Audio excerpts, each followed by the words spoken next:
First item on the agenda today, I saw that Rich Bisaccia, special teams coordinator, guy who frankly should have been given the chance to be the head coach of the Raiders, he believes that there will be some amendments to the kickoff rule as we get closer to the regular season. We're going to see some experimentation in the preseason, and there might be some refinement. They're expecting some refinement. And there was some contemplation in the documents that the NFL created back in March of maybe some tweaks, but there's a challenge here because you can only go so far without activating the requirement that at least 24 owners agree to a rule change. For example, when it started to become apparent that plenty of teams might just kick the ball out of the end zone and surrender the 30-yard line, and it was originally proposed that a touchback through the end zone would go to the 35, and they changed that to the 30 at the league meetings in March, I poked around whether or not there could be a change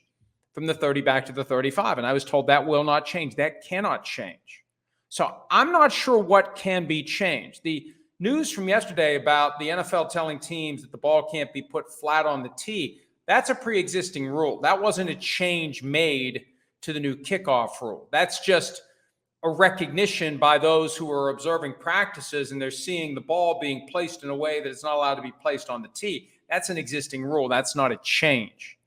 The one thing that I thought was fascinating, and I don't know whether it's the bot accounts on Twitter, but somebody is making a big deal out of the fact that the surprise onside kick is now dead. Welcome to March. We knew that in March. We knew that once the NFL agreed to adopt this new formation on a one-year trial basis, which means next year they got to get 24 votes to continue it. Only takes 9 to get rid of it. If 9 teams say, I don't like this thing, it's gone.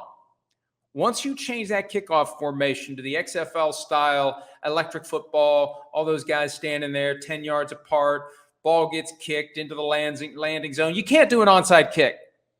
The 10 players other than the kicker are yards downfield. It's impossible to do a surprise onside kick. So the surprise onside kick is dead. And if you didn't know that before today, you either have memory issues or you don't pay as much attention as you should in the offseason. And I'm not using this as an advertisement to visit profootballtalk.com and consume PFT Live in March, but if you're a true football fan, you should be. Because you want to exercise your voice, exercise it before they make a change that can't be changed back. If you want a groundswell against possibly getting rid of the surprise onside kick, which doesn't happen very often anymore. Well, it's not going to happen anymore at all in 2024. It had become a rarity, but it's still a possibility. And it's been part of some special moments in league history. The Super Bowl 44 surprise onside kick to start the second half that the Saints pulled off against the Colts. That was the first moment that many said, holy crap, they could win this game. There was a surprise onside kick in Super Bowl 30 by the Steelers. And Sims and I talked at length about this. This is the first time the NFL has made a rule change that takes something off the table, something about the options you have, the strategies available to a coach when deciding how to go about trying to win the game. Surprise onside kick, gone. You can only do an onside kick in the fourth quarter if you're trailing, and the other team's going to know because it's going to be the old formation.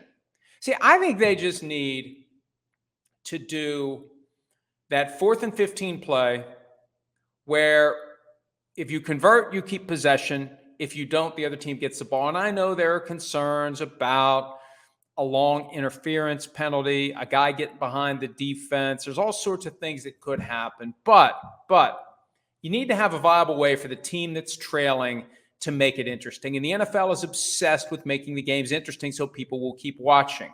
And we've seen it in other leagues. It works. It's effective. It's compelling. It gives a team that is down by more than one score late in the game a chance to make it interesting, to force overtime and or win the game. So this whole onside kick, if you're not going to have the possibility for a surprise onside kick, just get rid of the damn thing and embrace the 4th and 15, 4th and 20, whatever it is that somebody keeps proposing it every year. I think it's the Eagles that keep proposing it. It never gets anywhere. It should. It's far less revolutionary than the kickoff formation change we're going to see this year. But we still need to see how many teams are actually going to do it. How many coaches are going to pin their careers on the possibility of a great return specialist. hitting one hole and being gone if he can beat the kicker.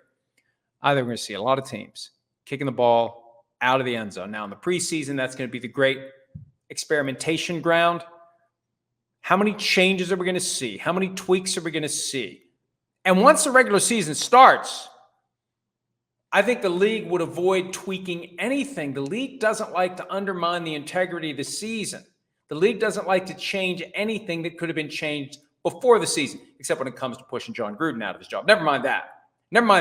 Could have been pushed out of his job before the season started. They did it during. They undermined the integrity of the 2021 season. But other than that, they don't like to make changes during the season, because if you have a certain way that the rules are applied the first 2, 3, 4 weeks, and then you change it, there's a lack of consistency and continuity from the beginning of the season to the end of the season. So, look, I said on Pat McAfee's show several months ago, as we get closer to the start of the season, the people who don't pay close attention in the offseason are going to wake up to this new kickoff formation and what it means, and they're going to be like, what the hell? And there's going to be people who tune in on Thursday, September 5 for Ravens Chiefs, and they're going to see that, and they're going to say, what's going on here?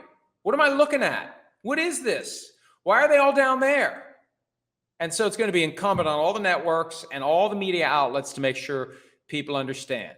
And I think what happened yesterday is people are coming back to football and they're realizing, wait, there's no surprise onside kick anymore? I missed the memo. No, you didn't miss the memo. The memo was published. You just weren't paying attention.